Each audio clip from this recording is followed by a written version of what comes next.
Hey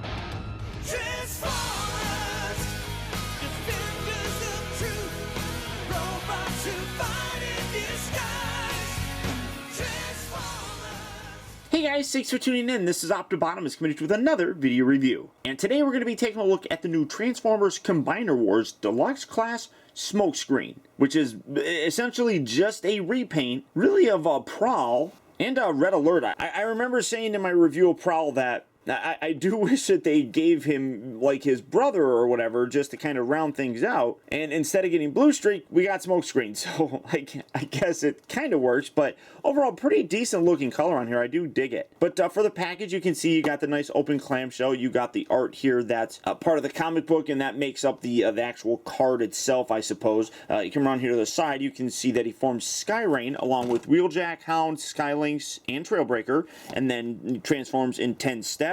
And being a part of that whole Combiner Wars and Scramble City kind of gimmick, he can be an arm or a leg. In this particular instance, they have him being an actual leg. And it says Smokescreen is the resident fixer for the Autobots. When a fight goes wrong, he cleans up the mess. Using an array of disruptive and disorienting weapons, Smokescreen confuses his enemies and obscures his allies as they regroup for a punishing counterattack.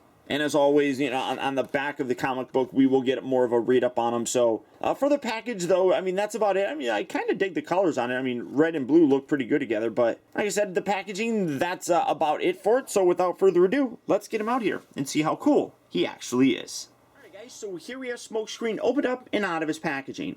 And much like all of the Combiner War figures, we do get this really nice comic book with a cool image of Smokescreen here on the front. Like you guys know, I don't read these. I have them all, and I just don't have the time to actually sit down and read them.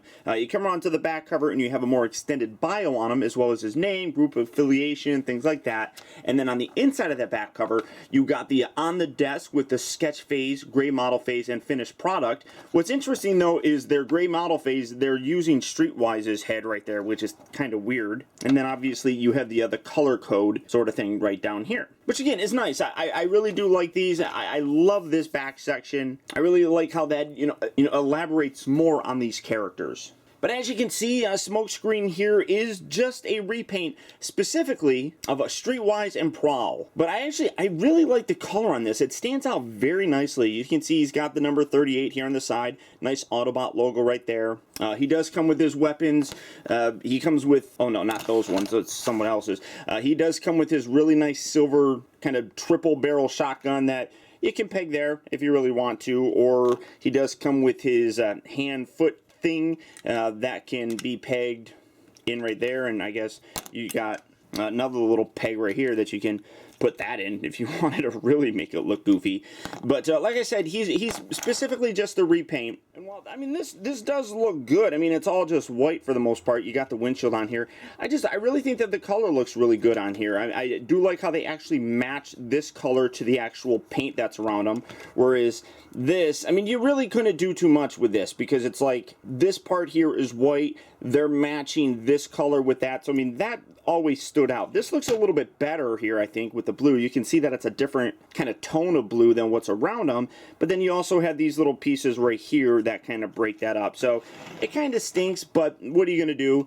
I do kind of wish that they remolded this top section. I don't like that he's got a light bar here. I mean, he really doesn't need to have a light bar. And I guess, you know, if you're just going to repaint or remold the head, well, I guess, no, you would have to do more than just take this part off because it goes off on the side here. So it would be a little bit more difficult to replace that piece. And getting this back up here, I screwed everything up. There we go. I mean, vehicle mode wise, though, I think he looks really cool. I think that he is probably better looking, I think, than Prowl, just because I like the additional colors on here. You got the nice silver for the rims. You can see that his brake pads are also painted silver, but overall, really nice. You come around here, you can see some good detail. I mean, all those details were on all the other figures, but you can kind of see them a little bit better now that it's actually painted. So in general, I mean, pretty nice. I am fairly happy with it. Now, for, you know, limb configuration, again, you can do really whatever you want. You can move this back, get that tucked up in there, bring that down, you rotate this, just like that, and then you can bring this in And I mean, you know, we've seen this many times. It's anything shocking. You can go like that. You can rotate it around. You can go like that.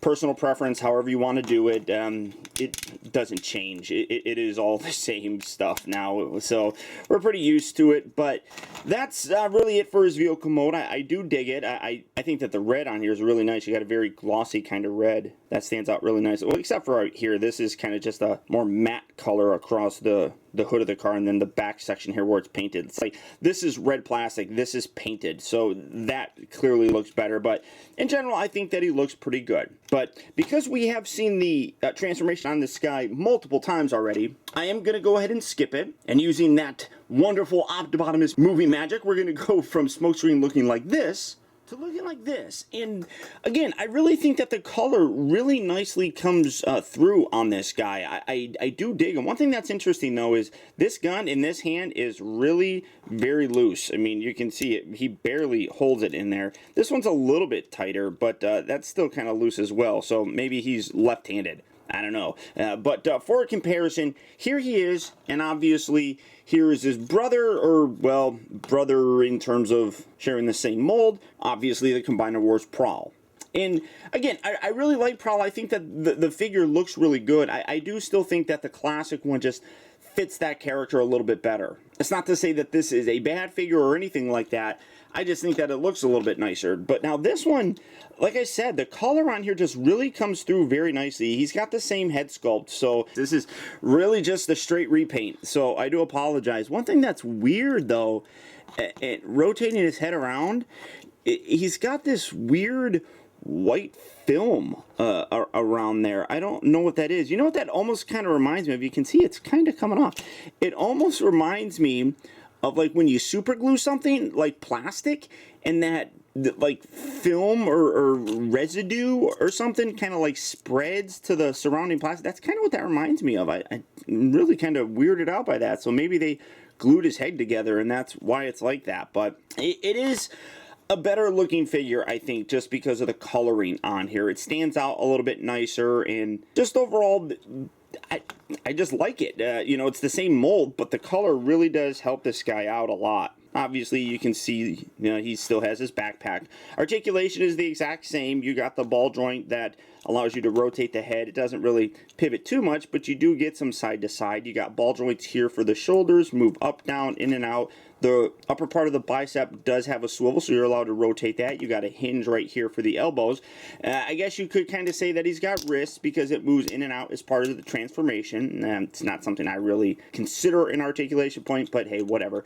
He does have a swivel here at the waist. He's got ball joints at the hip, allows him to move forward, back, in, out, up, down, left, right, sideways, whatever. He's got a swivel right here at the upper part of the thigh, and then he's got a hinge down here for his knee. So a lot of articulation in the guys. All these Combiner War figures really do have a nice range of motion, and you would expect that nowadays. So I'm, you know, in general, pretty happy with it.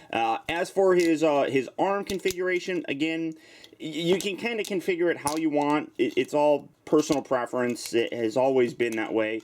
You take this head, you tuck that back up like so, or something like that. You bring this piece up.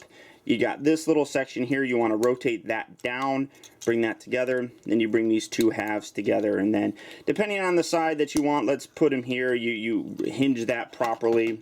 Then you bring in the little feed'em slash hand'em thing. Rotate this. Rotate that, and actually it's going to be rotated up there. But these are all the exact same. Unlike Trailbreaker, who had a different hand, his hand's the exact same. So that's the same thing that you have here. It's not something that we haven't seen before. It's very common now for us, so I'm not going to focus too much on it. But in general, I like this guy. I do not have a Smokescreen in my Classics display. I never got the Classic one, so this kind of fits in for me and kind of takes the spot of a Smokescreen in my display. So I'm going to put him in my shelf, but honestly, if you guys have that classic version of Smokescreen, I don't think that he's good enough to replace the classic one. I think that the classic one is, you know, much better suited for the character. Not to say that this is a bad one, but like I said, since this is the only one that I have, by default, he's going to make his way into my collection.